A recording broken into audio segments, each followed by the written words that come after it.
Bonjour très chers frères et sœurs, merci de me recevoir chez vous. Je suis votre frère, le docteur Raphaël Ekamba. Merci de me recevoir chez vous. Merci pour le partage, merci pour les likes, merci pour les commentaires. En tout cas, merci surtout pour les commentaires parce que les commentaires que je reçois souvent sont très positifs et très encourageants.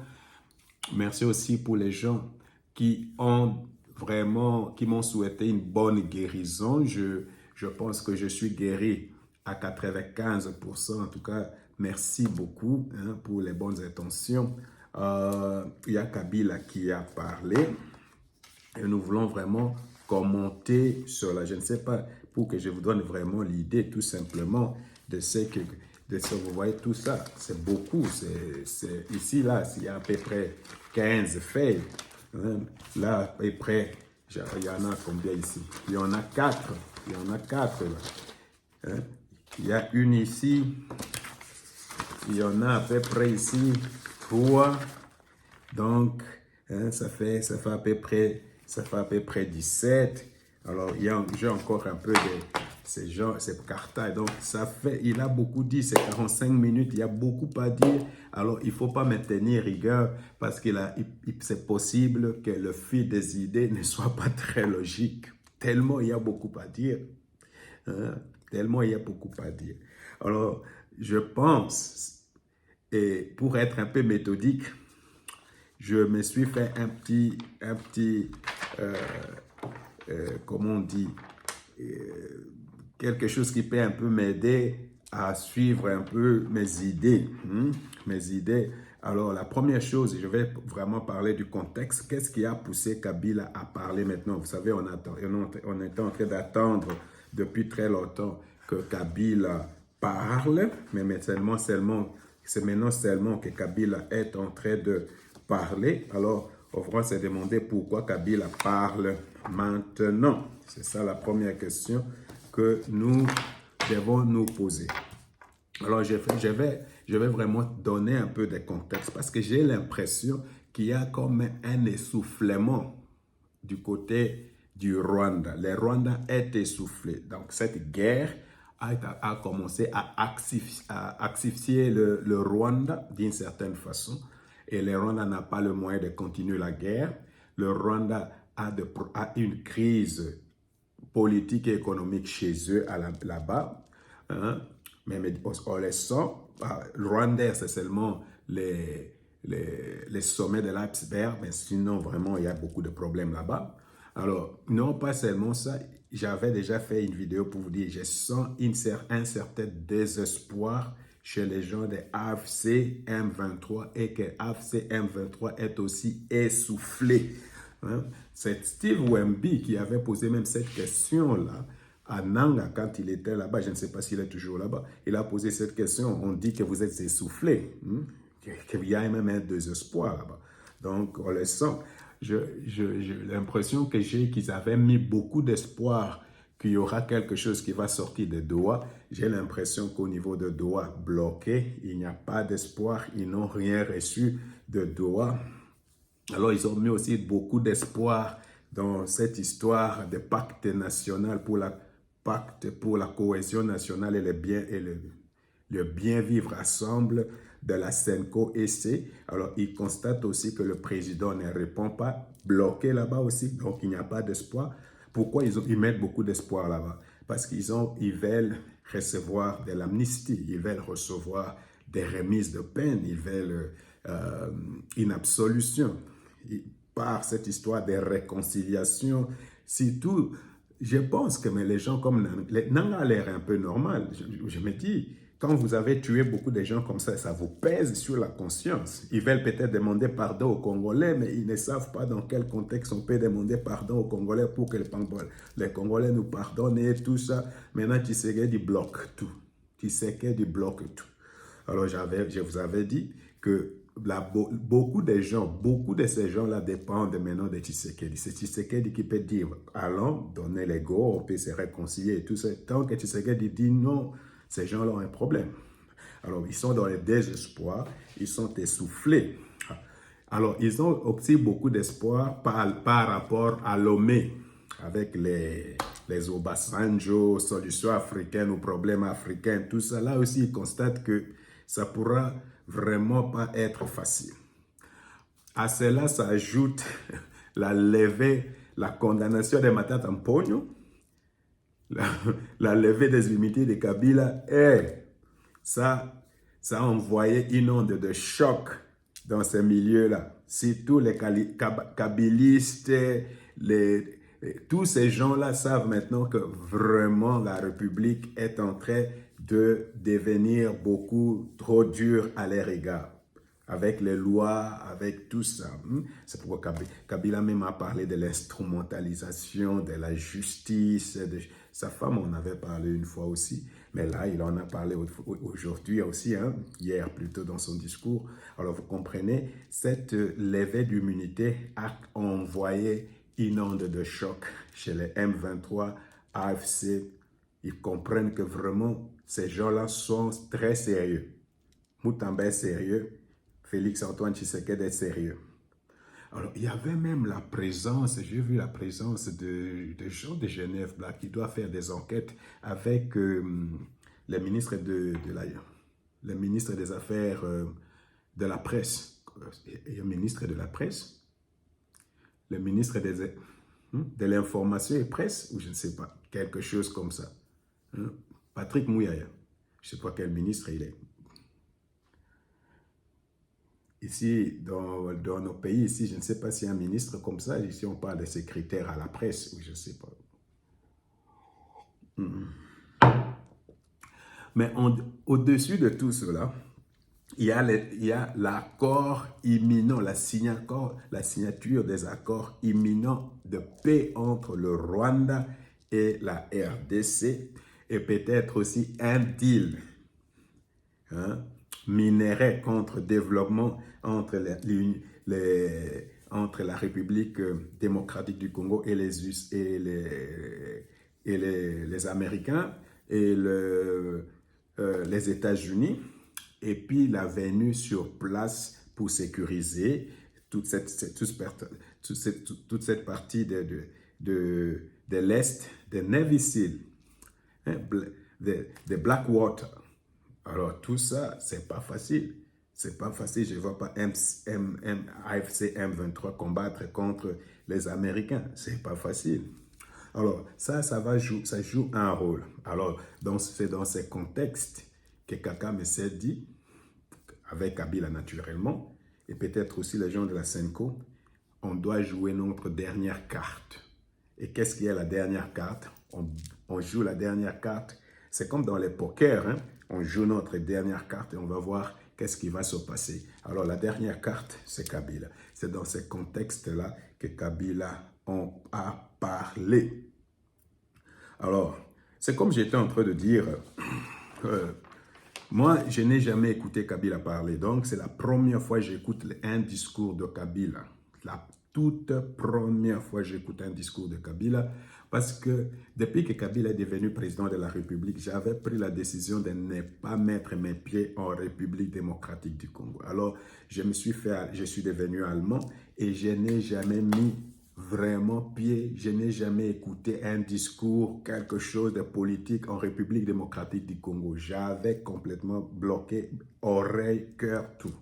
Jusqu'à ce que Félix est devenu président de la République démocratique du Congo. Donc, je suis rentré à République démocratique du Congo en 2020. C'était après 20 ans, c'était mon premier voyage. Alors, c'est pour cette raison que j'écoute la première fois les discours de Kabila. On me disait toujours que Kabila est très intelligent. On me dit qu'il est devenu docteur. Alors, en écoutant Kabila, en analysant son discours, je ne sais pas dire s'il y avait quelque chose qui pouvait m'impressionner. Alors, par impressionner, je veux dire un discours qui laisse quelque chose chez moi ou quelque chose ou même une phrase, comme on dit en anglais, un catch word ou catch une expression qui m'attrape, pas une expression qui reste avec moi. Alors ça, je n'ai pas vu, je vais revenir là-dessus. Alors, vous voyez, c'est pourquoi je ne peux pas vraiment dire, quelle est la signification de ce discours de Kabila. Pour moi, le plus important, c'est de comprendre pourquoi Kabila, quel est le message qu'il voulait nous dire. C'est là où je vais passer beaucoup de mon temps. Alors, je ne sais pas quelle était votre réaction quand vous étiez en train d'écouter Kabila parler. Moi, c'était d'abord la colère. J'étais très fâché parce que vraiment, j'avais l'impression ces gens-là se moquent de nous ou ces gens-là vraiment, je ne sais pas, c'était vraiment, j'étais fâché. Parce que dans un pays normal, dans un pays normal, les gens comme Kabila, les gens comme Kamer, les gens comme Katumbi, les gens comme Matata Mponyo, les gens, toutes ces personnes-là n'ont pas droit à la parole. Je vous dis vrai, ils n'ont pas droit à la parole. Ils n'ont pas droit à la parole. C'est tout nous importuner comme Kabila venait de nous importuner dans son discours ici.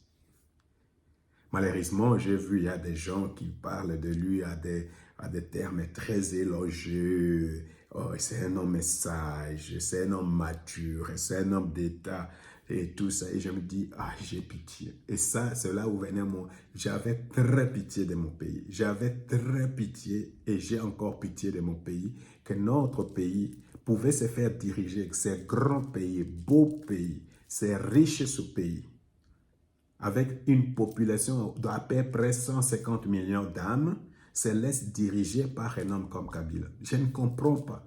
Seulement, comme je suis chrétien, j'accepte que c'est Dieu peut-être qui a fait que Kabila soit là pour nous diriger. Mais vraiment, quand je regarde tout, je me pose la question, comment un type comme Kabila peut avoir nous diriger? Et c'est là où les gens peuvent venir dire, voilà, vous savez, il est très intelligent, il a de l'expérience. La seule explication, c'est peut-être Dieu qui l'a permis.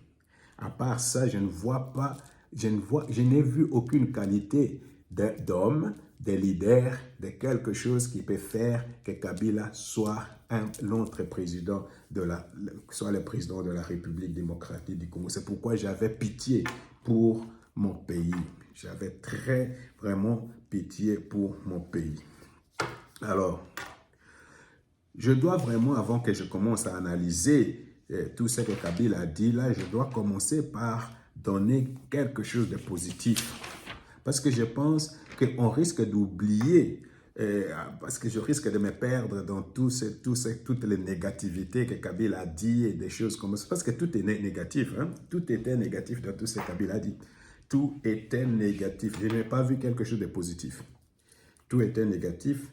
Il a peint vraiment un tableau très sombre de la République démocratique du Congo. Alors, c'est pour cette raison, c'est nécessaire de savoir que la guerre est finie. Ça, il faut qu'on insiste, peu importe ce que Kabila maintenant peut venir faire avec ses milliards ou avec parce qu'il dit qu'il est militaire, avec son génie en termes de sa stratégie militaire, peu importe. Cette histoire est finie. D'abord, Trump lui-même a dit « We have done it ». On l'a déjà fait. Si Trump dit ça, c'est qu'il faut prendre ça au sérieux. Il faut prendre ça au sérieux. Alors, comme Kabila parle anglais, c'est sûr qu'il a compris cela. Alors, des deux, ni Trump, ni Rubio, c'est Marco Rubio, ni Boulos Massad, ni Madame Sanders, la sous-secrétaire d'État aux affaires africaines, ni la porte-parole du département d'État, personne ne parle du AFC M23. Personne. AFC M23 est tombé dans les oubliettes. Personne n'en parle. Et il parle seulement du deal ou des négociations directes entre le Rwanda et la République démocratique du Congo.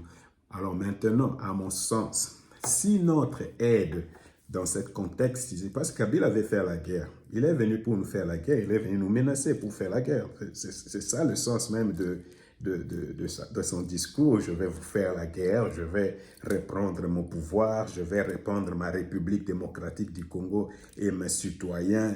Alors je suis venu pour vous l'annoncer, c'est ce qu'il est venu faire. Il va nous annoncer que lui c'est un grand guerrier. Il va prendre l'Est, il va prendre les Haut-Katanga, il va prendre toute la République, chasser Tshisekedi du pouvoir, reprendre les pouvoirs qu'il lui avait donnés. Comme lui ne veut pas lui remettre pacifiquement, lui va utiliser la violence. C'est ce qu'il veut venir nous dire. Hein? Alors, il faut dire à M. Kabila qu'il va perdre. Il va perdre. il va perdre. Et il y a un psaume, lisez ce psaume à la maison, ça pourra vous aider. Le psaume 35 qui dit ceci. Les gens ont préparé un trou pour moi. Ils ont creusé un trou pour que moi je tombe dans ce trou-là. Mais eux-mêmes, ils sont tombés dans le trou qu'ils ont préparé pour moi. C'est ce qui va se passer. Kabila va tomber dans le trou qu'il est en train de préparer pour Tshisekedi. Et Nanga va tomber dans le trou qu'il est en train de préparer pour Tshisekedi. Je vous avais dit, si Dieu veut que Tshisekedi, jusque je ne sais pas combien d'années sera président, arrêtez avec vos histoires de discours de démocratie, comme Kabila est en train de dire, oh non, il n'y a plus de démocratie, il y a des dictatures. Kabila, lui, il était un démocrate. Depuis que Kabila est démocrate.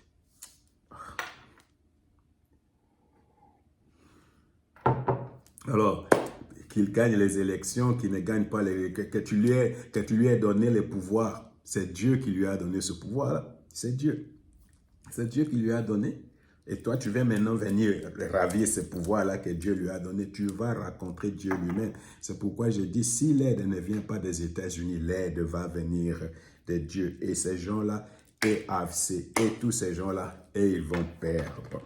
Alors, maintenant, par exemple, j'avais vu la madame Temi Bruce, la porte-parole du département d'État qui avait dit quelque chose comme nous allons résoudre ce problème à notre façon. Ça, c'est Madame Sanders qui l'avait dit, la sous-secrétaire d'État aux affaires africaines des États-Unis qui avait dit cette phrase. Ce que Madame Bruce a dit, c'est ils sont en train de prendre les mesures, faire les choses que nous leur avons demandé de faire. Et c'est également très prometteur. L'administration s'engage à tous égards à faveur de la paix et la prospérité. Alors, il y a M. Boulos qui avait dit que everything is looking good. Alors, vous comprenez que la paix est en train de venir à grands pas, que Kabila le veuille ou pas. C'est ce que je voulais vous dire. Que Kagame le veuille ou pas. Que Macron le veuille ou pas. Alors, je vais vous dire ce que je pense. Et c'est l'une des raisons pour Kabila parle. Moi, je pense qu'il y a un complot contre Félix-Antoine Tshisekedi. Et ce complot-là, c'est la France, c'est la République du Congo avec Danou Sassou Nguesso, c'est M. Olingema du Gabon, c'est M. Ruto, c'est M. Kagame, c'est lui de la Guinée là-bas, comment il s'appelle, le général là de la Guinée là-bas, ce sont les nègres de maison. Il y a Museveni et son fils. Alors, et tous, ils pensent que c'est Tshisekedi qui a le problème dans la région. Pourquoi? Parce qu'il ne fait pas ce qu'on lui demande de faire. Alors, ils sont en train de comploter, mais Dieu va tous les confondre. Je ne sais pas si vous avez lu l'histoire dans Des Chroniques chapitre 20, où ils étaient en train de s'entretuer eux-mêmes. Oh, il y a une chanson là, Tala bango na bango bakomi kobunda eye mabe, quelque chose comme ça. Tala bango na bango bakomi kobunda eye mabe, quelque chose comme ça. Je ne sais pas, vous connaissez cette chanson? Il y a aussi une chanson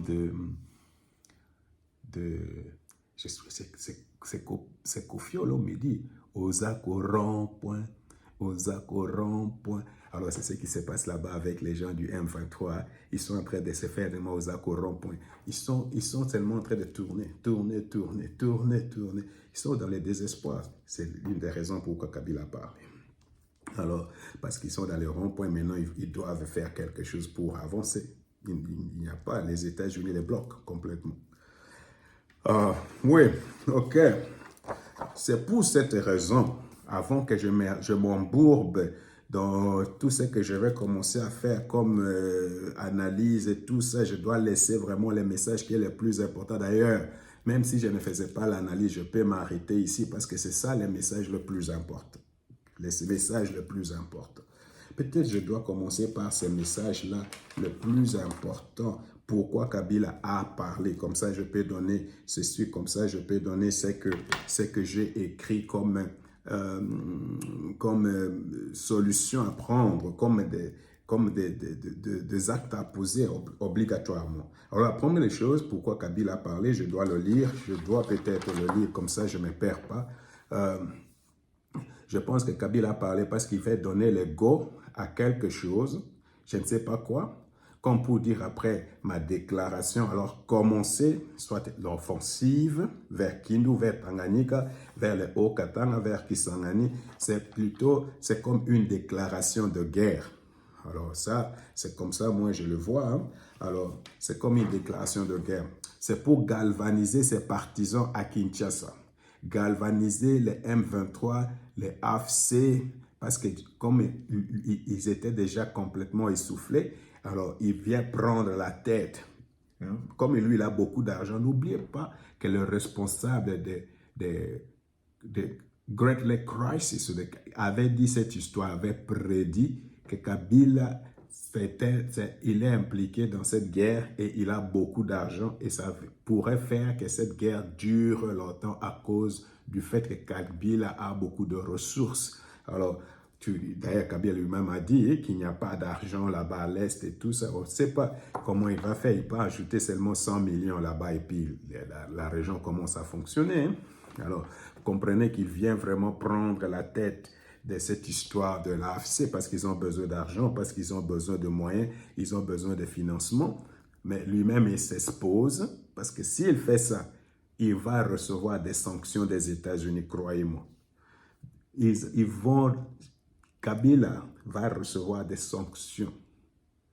Alors, et puis, c'est comme je venais de dire, il devient le chef de l'opposition armée, mais aussi de l'opposition civile et militaire. Alors, j'avais déjà dit une fois que maintenant les choses sont claires. Hein? D'un côté, il y a Kabila Katumbi, Kagame, Senko, SSC. Il y a l'opposition, comme un peu les Fayulu, les Sessanga. Il y a aussi des gens qui sont comme des équilibristes dans l'Union sacrée, les gens comme Kamere, les gens comme Samalukonde, les gens comme Bahati. Hein, ce sont vraiment des équilibristes. Ils sont à un moment un pied chez Tshisekedi, un pied chez Kabila. Et Kabila maintenant devient leur chef de file en République démocratique du Congo. Alors, lui-même, elle a dit, j'ai fait de la diplomatie, j'ai parlé à beaucoup de chefs d'État, de la région. Alors, ils savent que je vais faire ce que je vais faire. C'est ce qu'il voulait dire. Hein? J'ai parlé avec tous ces gens-là. Ils savent maintenant ce que moi, je suis en train de faire. Tshisekedi doit nous donner un dialogue, comme un dialogue à Sun City, ou un dialogue sous l'égide de la Senko SCC. Il a dit que ce dialogue-là ne pourra pas être parfait, mais c'est quelque chose qu'il peut accepter. Alors il dit, je répète cela, Tshisekedi doit nous donner un dialogue comme en Sun City, sous l'égide soit de Tambumbeki qu'il est allé visiter, ou sous l'égide de Senko SCC. Et d'ailleurs, il peut même accepter quelque chose comme Lomé, parce que lui, il est maintenant dans cette histoire des solutions africaines pour les problèmes africains. Alors, il dit, il a consulté tous les leaders là. Si ces choses-là n'arrivent pas, s'il n'y a pas de Lomé, s'il n'y a pas de Senko, s'il n'y a pas de Sun City, Kabila lui dit, s'il n'y en a pas, il va faire tout pour, il y aura la guerre. Sinon, moi, comme militaire, je suis prêt, comme militaire qui a prêté serment, je vais faire la guerre pour arriver à cette fin-là. Si vous ne me faites pas, si vous ne me donnez pas ça, moi je suis un militaire, je viens pour sauver le Congo, je vais faire quelque chose, je vais prendre les armes, je vais aller combattre pour arriver à ce qui est un dialogue. Alors, qu'est-ce qu'il veut parler? Parce que quand vous comprenez, lui, il a toujours cette rancune-là, qu'il n'y a pas de cash, que cash FCC est mort. Donc, s'il y a le dialogue, il faut refaire renaître cash FCC ou tout au moins un gouvernement d'union nationale. Partage de pouvoir comme après Sun City ou partage de pouvoir sous une autre forme. Si on ne fait pas ça, il y aura le chaos. C'est ce que Kabila est venu vraiment nous dire. Si nous ne faisons pas cela, il y aura le chaos, il y aura des morts, il y aura l'instabilité des institutions, il y aura des rébellions et des choses comme ça. Le problème maintenant est que nous avons déjà nous avons déjà beaucoup de tout. Nous avons déjà, tout au moins, nous savons déjà c'est que la Senko ECC est en train de rouler pour Katumbi et Kabila. Ça, on le savait. Senko, c'est avec Kabila Muteba à travailler ensemble. Maintenant, c'est ouvert, c'est clair qu'ils sont en train de travailler ensemble. Maintenant, Senko, ECC, Kabila, Muteba et tout ça pour, je ne sais pas, faire une sécession, je ne sais pas.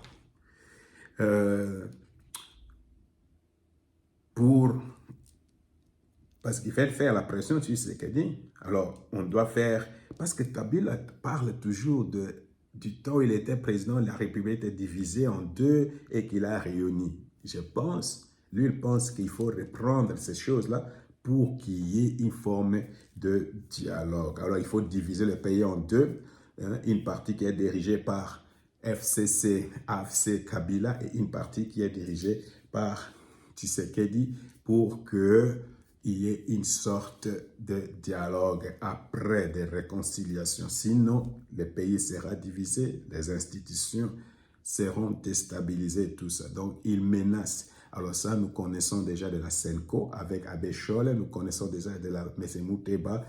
Maintenant, comme ils sont à perdition, comme ils sont vraiment, leur aventure n'avance pas, Tshisekedi ne bouge pas, ils veulent vraiment forcer cela avec comment il s'appelle, Joseph Kabila.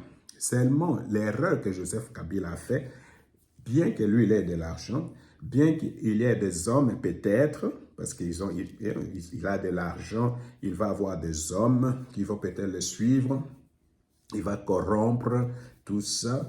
Il est en train vraiment de se tromper d'époque. Nous ne sommes plus à 1994 et nous ne sommes plus à 2000. Nous ne sommes plus vraiment, nous ne sommes plus à ce temps-là. Et même à ce temps-là, l'UDPS avait déjà préparé le lit pour l'arrivée de l'AFDEL. Ces choses-là, c'est plus possible cette fois-ci. Alors, M. Kabila ne comprend pas tout ça. Lui ne comprend pas tout ça. Alors, c'est moi je pense. Kabila pense que tout... Parce qu'il a parlé de destin, c'est mon destin, des choses comme ça. Alors, Kabila vraiment pense, parce que je venais de vous faire voir que c'est impossible, humainement vu, comme Kabila s'est présenté là devant nous hier, impossible que Kabila devienne le président de la République démocratique du Congo. Tu prends Lumumba, tu le mets là. Tu prends Kasavubu, tu le mets là. Tu prends Joseph Désiré Mobutu, tu le mets là. Tu prends Étienne Tshisekedi, tu le mets là. Tu prends le papa de Kabila lui-même, tu le mets là. Maintenant, tu prends aussi Félix, tu le mets là. Vraiment, quand tu regardes Kabila, quand tu regardes dans ces décors-là, tu regardes Kabila. Quelle personnalité, qu'est-ce que Kabila représente? Donc, Kabila lui-même, il ne comprend pas comment il est devenu président de la République. Il ne comprend pas comment lui-même. Donc, il trouve ça facile. Alors, comme il pense que c'est son destin et que c'était facile la façon dont il est devenu président de la République, il est devenu riche facilement, il est devenu président de la République facilement, il pense que ça va se répéter. Ils pensent vraiment que ça va se répéter de cette façon-là. Ça doit être aussi facile. Je vais à Kinshasa et tout ça, ça va être facile. C'est ce qu'il est en train de penser. Et ça, c'est une erreur. Parce que les choses ont beaucoup changé. C'est la plus grande erreur que Kabila est en train de faire. Et même les gens qui les font luire ou je ne sais pas quoi, c'est comme ils ont des friandises et puis lui il fait comme un chien en train de renifler parce qu'il a le pouvoir et tout ça et il pense que ça va être facile, ça va être une promenade de santé. Même pour arriver là-bas à Kindu, ça va être une promenade de santé. Pour arriver au Katanga, ça va être une promenade de santé. Tu te trompes, malgré tes milliards que tu as volés de la République. Tu te trompes. Il se trompe, Kabila. Parce que ça ne sera pas facile. Le Congo a changé. Le Congo a changé. D'ailleurs, c'est la peur que vous avez, que même vos gens. Parce que encore 6 ans, c'est fini. Alors, c'est dans ces contextes-là que moi, je propose certaines choses qu'il faut faire. Certaines choses qu'il faut faire. Je pense, parce que, comme j'ai dit, c'est beaucoup. Alors, il y a des choses qu'il faut faire sur le plan de sécurité. Sur le plan de sécurité, Kabila a parlé sur le plan de sécurité. Voici ce que Kabila a dit sur le plan de sécurité. Il a dit, mais militaire, j'ai juré de défendre la patrie jusqu'au sacrifice suprême. Hier au pouvoir, aujourd'hui en dehors du pouvoir, je demeure plus que jamais fidèle à ce serment. Je connais nos soldats pour les avoir formés, ça ce sont des appels de pied aux militaires, hein, pour les avoir commandés et conduits au front. Ce qui a changé entre-temps, c'est la qualité du commandement. Moi, je pense que là, Kabila est en train d'appeler à l'insurrection. Kabila appelle à l'insurrection. Kabila appelle, comment on dit, à la mutinerie. Ce que Kabila est en train de dire là, c'est dog whistle. Les gens qui connaissent Kabila, qui ont travaillé avec lui, s'ils sont prêts à faire un coup d'État, s'ils sont prêts à créer une rébellion, c'est comme s'il leur donne un go. Commencez maintenant, faites-le. On est en train de travailler longtemps. D'ailleurs, les gens de PPR, on dit ça, nous étions en train de travailler longtemps là-dessus. Maintenant, il faut le faire. Donc, moi, je pense que ce discours-là, c'est un go. C'était une façon de dire, maintenant, il faut agir. Alors, c'est pour cette raison, je pense que, d'ailleurs, ça devient même une cause de la traîtrise. Ça devient même une cause même de la traîtrise. Parce que là, il est en train de dire commencer ou avancer ou je ne sais pas quoi. Alors, il a cité Nord Kivu, il a cité Ituri, il a cité le Sud Kivu, il a cité Tanganyika, il a cité les Haut-Katanga, il a cité Maïndombe. Et c'est pour cette raison, je pense qu'il faut renforcer la sécurité dans cette partie, dans toutes ces parties de la République et même surtout la frontière entre Kinshasa et Brazza.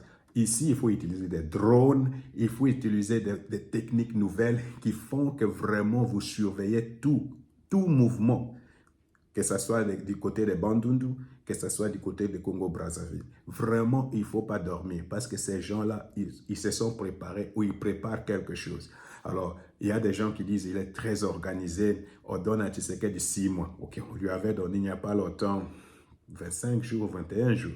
Donc, on lui donne maintenant encore 6 mois. Pourquoi? Parce que maintenant, Kabila a préparé quelque chose, je ne sais pas quoi. Mais nous, on ne va pas dormir parce que vraiment, je suis convaincu que ça, c'était un message qu'il était en train de lancer à ces gens pour commencer quelque chose. La deuxième des choses, je pense que Kabila travaille en accord avec la SENCO et ECC. Vraiment, je suis navré et je suis déçu, mais maintenant, je suis convaincu, dur comme roc, que SENCO et ECC travaillent ensemble. Il faut suivre seulement le discours de Kabila. Il parle de ce pacte social il parle de la cohésion nationale, qu'il n'y a pas de cohésion nationale, qu'il faut une cohésion nationale impacte pour vivre ensemble. Donc, il reprend le discours de la Senko. C'est le même discours que vous trouvez chez Nanga, c'est le même discours que vous trouvez chez Kagame, c'est le même discours que vous trouvez chez Scholler, c'est le même discours. Donc, ce sont des gens qui travaillent ensemble. Senko, SCC, Kabila Katumbi, Kagame, pour moi maintenant c'est clair, ils travaillent ensemble. Mais c'est Mouteba, mais c'est Scholler, ils travaillent ensemble. C'est pour cette raison. Il n'y a même pas de raison de faire vraiment un dialogue avec ces gens-là. Il faut les laisser vraiment, comme Kabila nous menace. Mais ces Scholler nous a aussi menacé dernièrement même, quand il a demandé. Il nous a menacé, si vous ne recevez pas ce qui va arriver, va arriver. Ok, il a fait ça après les élections. Donc, nous sommes à ce moment-là, de ces choses-là qu'ils avaient dit. Si vous ne faites pas, ça va arriver. Alors, maintenant, il faut protéger le président, mais protéger la République, que ce qui arrive, arrive. Que ce qui arrive, arrive. Il n'y a rien qui va arriver. Il n'y a rien qui va arriver. Et ce sont eux qui vont perdre. Je répète, Kabila va perdre. Kabila va perdre. Alors, il y a encore quelque chose que je constate. Vous avez vu que Kabila ne condamne pas le Rwanda. J'ai ici les pactes citoyens. Ça, ce sont les pactes citoyens de M. Kabila. Les pactes mettre fin à la dictature. Arrêter la guerre, rétablir l'autorité de l'État sur tous les territoires, restaurer la démocratie. Ok. Arrêter la dictature et restaurer la démocratie.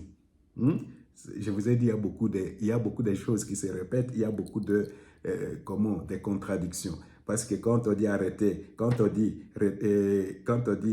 mettre fin à la dictature et restaurer la démocratie, je ne sais pas ce que ça veut dire. Je ne sais pas ce que ça veut dire. Ok, c'est M. Kabila qui va nous expliquer tout ça. Rétablir les libertés fondamentales, réconcilier les Congolais et reconstruire la cohésion nationale, réconcilier. Kabila va réconcilier les Congolais. Ok, c'est bien. Relancer le développement du pays, bonne gouvernance, répartition équitable, relation. Alors, tout ça, les 12 points. Vous savez, là où il y a l'histoire du Rwanda, il n'y a pas dans tout ça, il n'y a pas le Rwanda dedans. Il n'y a rien sur le Rwanda. Il n'y a rien. Donc, je ne comprends pas comment Kabila peut faire un discours de 45 minutes. Il est en train de vilipender les Wazalendo, qu'il appelle une secte militaire, je ne sais pas quoi. Il parle de FARDC qui travaille ensemble avec les FDLR. Il est en train de dire que c'est Tshisekedi qui est le problème dans toute la région. Parce que c'est lui qui avait, je ne sais pas, un pacte là pour qu'il y ait la paix dans la région, le développement, et c'est Tshisekedi qui n'a pas respecté ce pacte-là. Donc, il condamne encore une fois la République démocratique. Alors, depuis, Kabila est toujours en train soit de condamner la République démocratique du Congo, soit de condamner les FARDC, soit de condamner Tshisekedi. Kabila n'a rien fait. C'est le meilleur de président que la République démocratique du Congo n'a jamais eu. C'est lui qui est le meilleur. C'est là où je me rends compte et je suis maintenant convaincu. Beaucoup de gens disaient qu'il est rwandais. Je ne sais pas. Je n'ai aucune preuve. Mais au moins, c'est que moi aujourd'hui, je sais. Kabila était un agent de Paul Kagame en République démocratique du Congo. Kabila était vraiment le maillon faible. C'est par lui que le Rwanda est venu dominer la République démocratique du Congo. Donc, il était en train de travailler au profit de la République du Rwanda, au profit de Kagame. C'était un esclave de Kagame. Il ne travaille pas pour la République démocratique du Congo, mais pourquoi il ne peut pas condamner le Rwanda? Parce qu'il a une dette morale à l'égard du Rwanda. Il a une dette morale à l'égard de l'Ouganda. Comment Kabila est devenu riche? Comment Kabila est devenu président de la République si ce n'est pas par le Rwanda, si ce n'est pas par l'Ouganda? Alors, il ne peut pas couper l'arbre sur lequel il est assis. Voilà, c'est pour cette raison. Kabila ne peut pas condamner le Rwanda. Il ne peut pas parler du mal du Rwanda. Et c'est impossible, hein, c'est impossible que Kabila nous parle de des solutions politiques. Alors, les États-Unis constatent, les États-Unis constatent que les militaires rwandais sont sur le territoire congolais. Les Nations Unies constatent que les militaires rwandais sont sur le territoire congolais. Tout le monde maintenant le sait, sauf Kabila. Sauf Kabila. Vous comprenez? Donc, c'est maintenant que moi je sais, c'est pour cette raison, il ne faut pas négliger Kabila. C'est quelqu'un qui est vraiment un traître de la République. Kabila, c'est un traître de la République. D'après ce que lui-même, son discours, ce qu'il a dit, c'est qu'il est traître de la République. C'est pour cette raison, il faut que la justice soit dure à l'égard de Kabila. Et c'est maintenant, c'est une justification. Vraiment, ça justifie même que ces immunités ont été enlevées.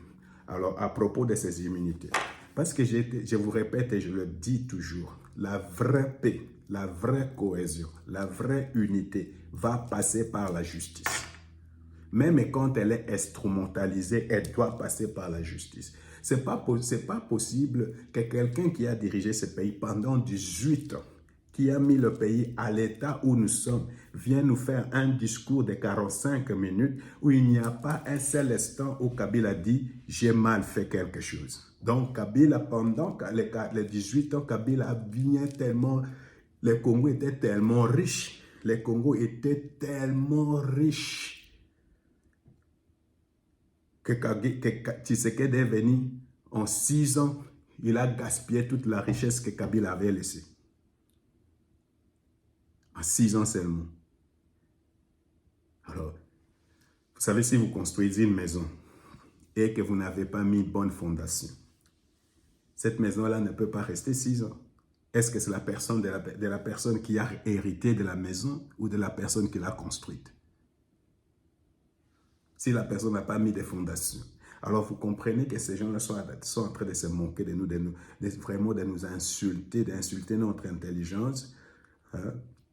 Aller à Goma pour tuer, pour violer, tout ça, et venir avec un discours creux comme ça pour nous dire que non, il a mis le pays sur le plan de l'émergence et on a gaspillé tout ça. C'est pour cette raison qu'on a besoin de la justice. Je vous dis la vérité. Si la justice était dure à l'égard de ces gens-là, c'est seulement dans notre pays que les gens comme Kabila peuvent parler, les gens comme Matata Ponyo peuvent parler, les gens comme Kamere peuvent parler, les gens comme même Sama ici peuvent parler. Les gens, pourquoi? Parce que il n'y a rien qui prouve qu'il les poursuit et qu'il y a de la justice et qu'ils savent que vraiment ils seront poursuivis, ils seront jugés. Leur comportement va changer. Ils ne vont pas venir avec des discours comme ça pour nous insulter. Avec un budget de 4 millions, un pays de 4 milliards. 4 milliards. Cette ville où je suis, ils ont plus que 4 milliards de budget. Alors qu'un pays aussi riche comme le nôtre, nous avons un budget de 4 milliards et Kabila vient nous dire qu'avec 4 milliards, tu peux mettre le pays sur le plan de l'émergence. Et d'ailleurs, dans ce discours-là, vous savez, il a dit, les pays maintenant des dettes de 10 milliards. Jesus. Les pays a des dettes de 10 milliards. Les États-Unis ont combien de dettes? La France a combien de dettes? Le Rwanda a combien de dettes? Le Ghana a combien de dettes? Le Sénégal a combien de dettes? C'est vrai, je ne sais pas qui a parlé avec lui, je ne sais pas qui lui a donné tout ça. Donc, il pense que nous sommes vraiment des cons, ne connaissons pas sur l'économie, tout ça. C'est nul, ça. Beaucoup de pays fonctionnent sur base de dette. Alors, c'est pour cette raison, je pense que enlever les immunités de Kabila a envoyé une onde de choc dans tous ces milieux-là pour dire maintenant les choses sérieuses commencent.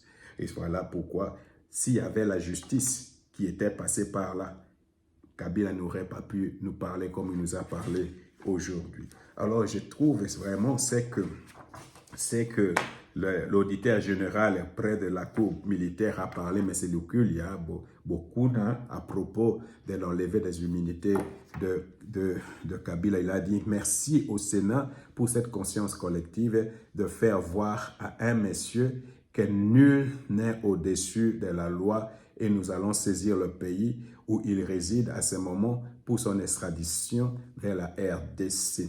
Il doit répondre de ses actes devant la haute cour militaire. Nous allons procéder de la façon suivante. Désactivation de son passeport diplomatique. Ça veut dire, et c'est la seule raison pourquoi Kabila veut fuir partout où il est pour venir à Goma. Pour venir à Goma. Ok, si comme le pasteur Guilly avait dit, et comme les Ivoiriens disent, si Kabila est vraiment, si Kabila est l'homme, si Kabila vraiment est un homme qui descend à Kinshasa, c'est là où c'est la différence entre les Étienne Tshisekedi du monde, les Gandhi du monde, les grands hommes, les grands leaders. On vous condamne, vous dites, oh, il y a quelque chose, je viens directement à Kinshasa, comme ça vous allez voir, on va voir si vous allez me faire quelque chose. C'est comme ça Tshisekedi faisait du temps de Mobutu. Ok, je vais parler des capitales opposants, parce qu'il est devenu, tous les discours qu'il a tenus, c'est un discours d'opposant. Maintenant, on va faire la désactivation de son passeport diplomatique. Alors, on dit aussi que il y aura l'annulation de tous les privilèges liés à son statut d'ancien chef d'État. Il y a la suppression de son salaire d'ancien président. Et alors, on va aussi demander au ministère de la Justice d'émettre un mandat d'arrêt international. Alors, vous comprenez que je vous assure, cette histoire va mettre la vie de Kabila, va rendre la vie de Kabila très difficile. Très difficile. Très difficile.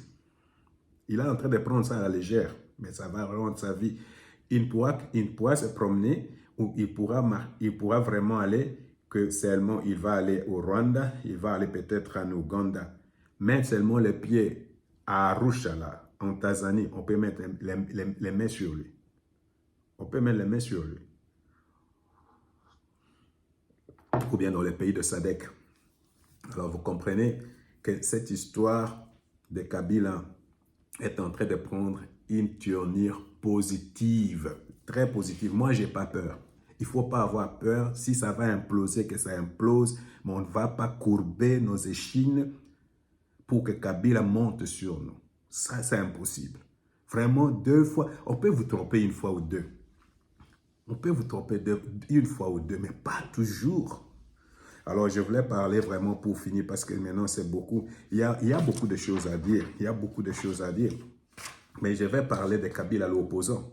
Parce que Kabila, tous les discours de Kabila, c'est un discours d'un opposant. Kabila est devenu un opposant ou le chef de l'opposition. Seulement, je constate que si vraiment tu es un opposant, tu te crois aussi populaire, China, Rambo et tout ça, il faut venir directement atterrir à Kinshasa au lieu d'aller se cacher là-bas à Goma. Tu viens à Kinshasa, tu défies Félix Antoine Tshisekedi à Kinshasa et non à Goma. Et non prendre les armes. Les vrais opposants ne prennent pas les armes. Ou ne vont pas dans les territoires occupés. Non. C'est ce qui prouve que Kabila n'est pas un homme d'État, n'est pas un homme vraiment... Il n'y a rien. D'ailleurs, c'est ce qui m'étonne même dans son discours. Donc, de tous les discours de Kabila, là, il n'y avait pas une seule phrase où les gens vraiment peuvent se dire « Oh, ça c'est quelque chose qui vient de quelqu'un, de grand, de quelqu'un. » Vous savez, quand les gens comme Mobutu parlaient par ça, Papa Bo Moko, Ekolobo Moko, ça c'est quelque chose qui reste avec nous. Ça reste avec nous jusqu'au jour d'aujourd'hui. Ça reste avec nous jusqu'au jour d'aujourd'hui. Son père, celui qu'on l'appelle son père, il a dit « Je ne trahirai pas les Congos ». Ça reste avec nous jusqu'aujourd'hui. Et quelqu'un comme Lumumba, par exemple, a dit l'histoire du Congo sera écrit par les Congolais, des choses, ça reste avec nous jusqu'aujourd'hui.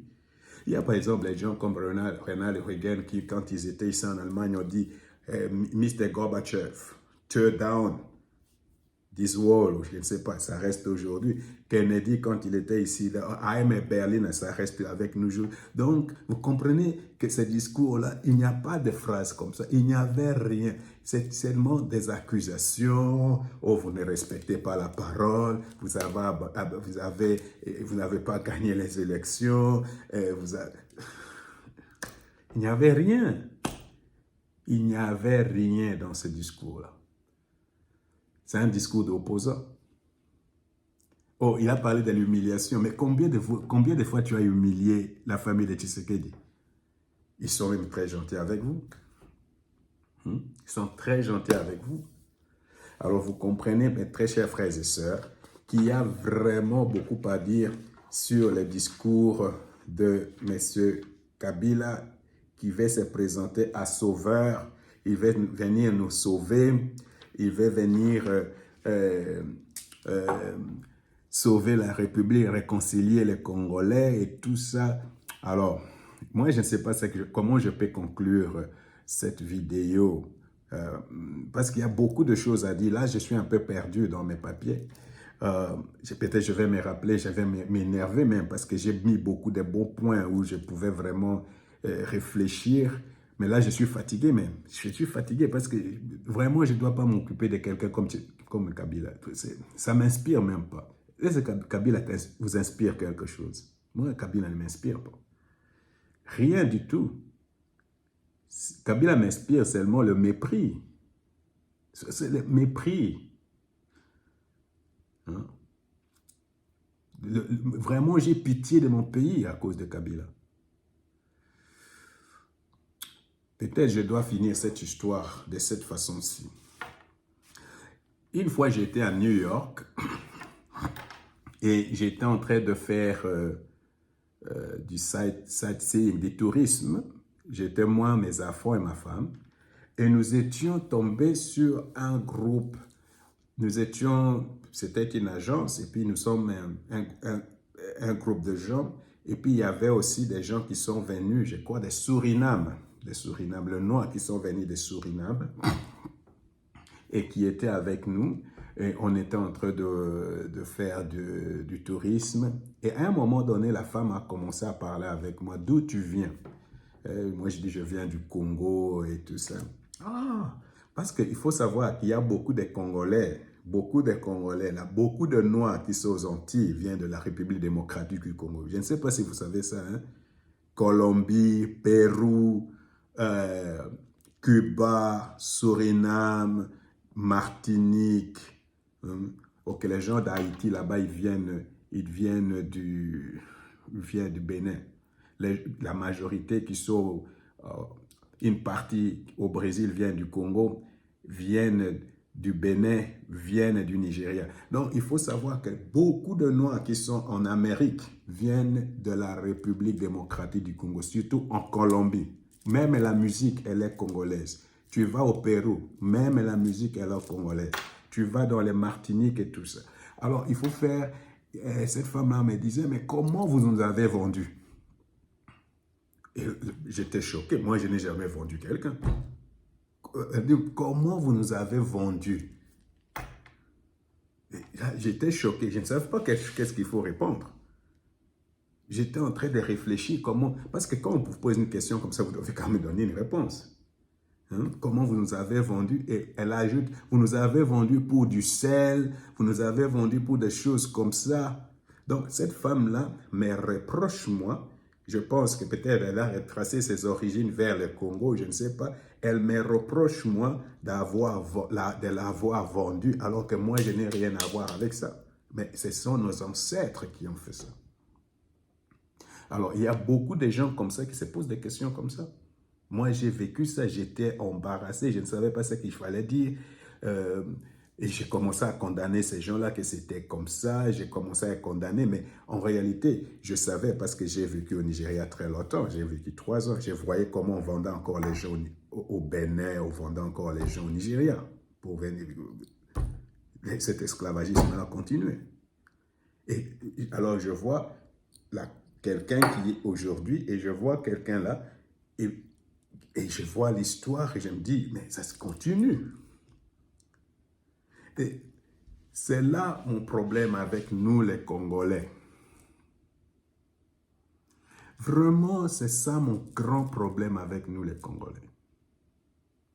Parce que nous sommes facilement achetables, nous sommes facilement manipulables, nous sommes prêts à vendre même notre pays au profit de quelqu'un on ne connaît même pas son origine, on ne sait même pas d'où il vient. Il vient 18 ans de diriger ce pays pendant 18 ans. L'état du pays est même pire qu'avant. Moi, quand je suis rentré en 2020 et je regarde, après 18 ans, je regarde ce pays-là, quand moi j'ai quitté, la vie allait encore. Maintenant, Kabila nous parle de Kuluna, Kabila nous parle de l'insécurité, de la jeunesse et tout ça. Kabila nous parle des emplois, Kabila nous parle des... Mais vous étiez 18 ans, vous n'avez rien fait. 18 ans au pouvoir. En 18 ans, le Rwanda a évolué. En 18 ans, il faut aller au Bénin. J'ai été au Bénin, c'est un petit pays évolué. Partout, tous ces pays-là évoluent en 18 ans. Sauf la République démocratique du Congo. Et la même personne qui a fait cela revient avec un discours comme ça. Il est en train de raconter des balivernes. Pas même un peu de remords, pas même un peu d'humilité pour dire vraiment j'étais votre président pendant 18 ans, tout n'était pas rose, j'ai fait des erreurs, mais ce type-là vient du début à la fin. Il n'y a pas un seul mot pour dire j'ai fait quelque chose de mauvais. Donc Kabila, pendant 18 ans, il a fait seulement des choses très bonnes pour la République démocratique du Congo. La République démocratique du Congo était très riche. Même au niveau de cet indice qu'il a cité de pauvreté, la République démocratique du Congo était maintenant juste derrière les États-Unis. Et il y a des gens qui l'acclament. Il y a des gens qui trouvent sage. Il y a des gens qui le trouvent un homme d'État. Et c'est là où je suis dépassé. C'est là où je me dis, c'est comme avec cette femme-là, on vend nos propres gens. Nous sommes en train de vendre nos propres gens. Nous les envoyons. Nous vendons notre propre pays. Et puis après, on se pose la question, qu'est-ce qui est arrivé? Alors, pourquoi l'histoire doit se répéter toujours? Pourquoi on ne peut pas vraiment s'asseoir et dire, quelqu'un comme Kabila, peu importe là où il se passe, que ça